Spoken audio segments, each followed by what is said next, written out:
Greetings everyone, I had the chance to play at the early access of Diablo 4 and I made several guides in order to help you for the release of the game. Of course, all the videos are story spoiler free and I'll start this one with leveling tips.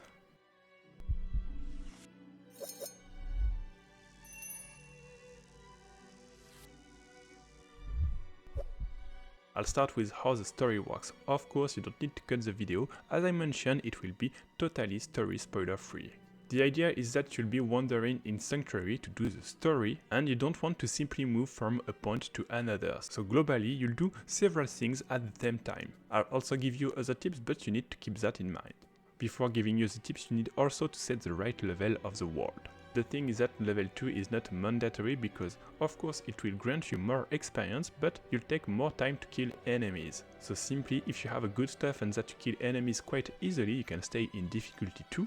But if you start having trouble or if you die, you should move back to level 1. First tip, so you'll need to do several things at the same time. For example, if you do a dungeon, make sure to have the associated quest in order to do it at the same time. Also, you can have several quests at the same location, so make sure to do both of them. Then you can have 10 bonus skill points with areas rewards, 2 per area with 5 areas. The idea is that you want to do the first one, it's very easy and fast and it will grant you a good boost to your character. Later you can do the third breakpoint in order to have the remaining bonus skill points. For the third tip, if you want to farm a bit, you should go at the area with high density monsters. You'll get packs and quickly grant you experience to your character.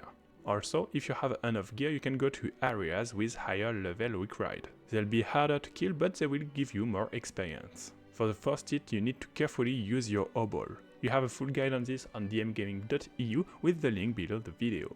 Tip number 5, if you have a specialization quest with your character, make sure to do your quest. It will take a bit of time but give you a good boost to your character. Tip number 6, you want to always do your weekly world boss.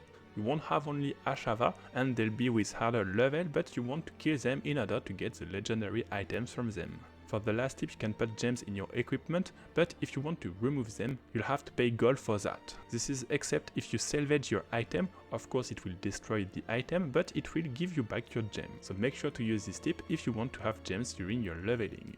Thanks for watching this video, I hope that it will help you to get experience on your character at the release of the game, and don't forget that you have the other builds and guides on dmgaming.eu.